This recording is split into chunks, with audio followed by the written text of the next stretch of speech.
தமிழக மாநகராட்சிக்கு விஜய் அவர்கள் புது உத்தரவு போட்டிருக்காங்க. இதனால் அடுத்த ஒரு 6 மாதத்துலேயே தமிழகமே சிங்கப்பூர் மாதிரி மாறுவதற்கான வாய்ப்புகள் இருக்குது. அந்த மாதிரி ஒரு விஷயத்தை தான் சொல்லியிருக்காங்க. டீட்டெயிலாக பேச போகிறோம்.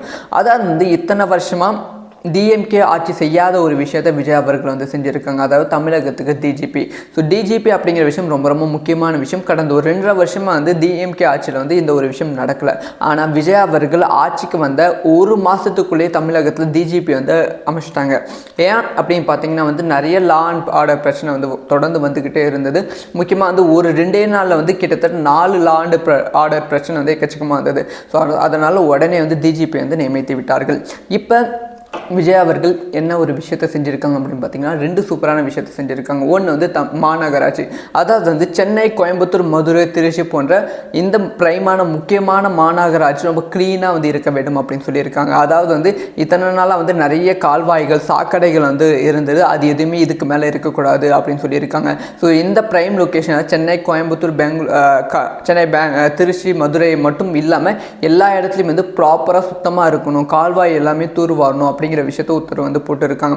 அதனால மாநகராட்சி ஊழியர்கள், நிர்வாகிகள் எல்லாமே ரோட்ல போய் நிற்க போறாங்க. அதாவது இத்தனை நாளா கூட்டி பெருக்கிறது ஒரு ரிப்போர்ட்டா ஆஃபீஸர்ஸ்க்கு, நிர்வாகிகளுக்கு போயிடும். ஆனால் இப்போ ஃபைலோட கரெக்டாக பெருக்கிறாங்களா, கால்வாய் வாடுறாங்களா இல்லையா அப்படிங்கிற விஷயத்தை கண்காணிக்க போகிறாங்க. ஏன்னா விஜய் அவர்கள் வெறும் 6 மாதம் மட்டும்தான் டைம் கொடுத்துருக்காங்க. இந்த 6 மாதத்தில் விஜய் அவர்கள் போட்ட உத்தரவு சரி பண்ணணும். இது ஃபஸ்ட்டு விஷயம். செகண்ட் விஷயம் ரொம்ப ரொம்ப சூப்பரான விஷயம். அதாவது பள்ளி மாணவர்களுக்கு கொடுத்த பேக்ஸ், அதாவது இதுக்கு முந்தைய ஆட்சிகள் கடந்த ஒரு 10 வருஷமாகவே 10-15 வருஷமாகவே தமிழக அரசு சார்பாக ஒரு பேக் கொடுத்தாலும், லேப்டாப் கொடுத்தாலும், எது கொடுத்தாலும் ஸ்டிக்கர் அப்படிங்கிற விஷயம், ஸ்டிக்கர் கலாச்சாரம் இருந்துச்சு.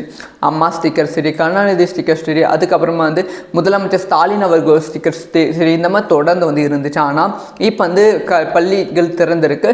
ஸோ பள்ளி குழந்தைகளுக்கு பேக்ஸ் கொடுத்துருக்காங்க தமிழக அரசு சார்பாக. அதில் ஸ்டிக்கர் இல்லாத பேக் கொடுத்துருக்காங்க. இதுக்கு மேலே ஸ்டிக்கர் கல்ச்சர் இருக்காது அப்படிங்கிற விஷயம் விஜய் அவர்கள் உறுதிப்படுத்தியிருக்காங்க. அடுத்ததான் இன்னுமே ரொம்ப சூப்பரான விஷயம், கண் கலங்கக்கூடிய ஒரு விஷயம். அதாவது விடுதலை சிறுத்தை கட்சி விஜய் அவர்களுக்கு ஆதரவு கொடுத்ததால் விஜய் அவர்கள் சிஎம் ஆகிட்டாங்க. கடைசியாக தான் விடுதலை சிறுத்தை கட்சி ஆதரவு கொடுத்தது.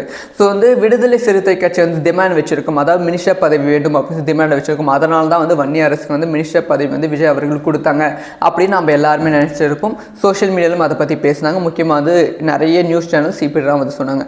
ஆனால் ஆதவர்ஜன் ஒரு விஷயத்தை ஓப்பனாக உடைச்சிருக்காங்க. அதாவது விடுதலை சிறுத்தை கட்சி நாங்கள் வெளியிலேருந்து ஆதரவு கொடுக்குறோம், எங்களுக்கு மினிஸ்டர் பதவியெல்லாம் வேண்டாம் அப்படின்னு தான் சொன்னாங்க. ஆனால் விஜய் அவர்கள் தான் இல்லை, இத்தனை வருஷமாக நீங்கள் இதுக்காக தான் கஷ்டப்பட்டு இருக்கீங்க, இது உங்களுக்கான காலம், உங்களுக்கு மினிஸ்டர் பதவி கட்டாயம் கொடுத்தே ஆக வேண்டும் அப்படின்னு சொல்லி கட்டாயப்படுத்தி கொடுத்தாங்க அப்படின்னு சொல்லப்படுகிறது.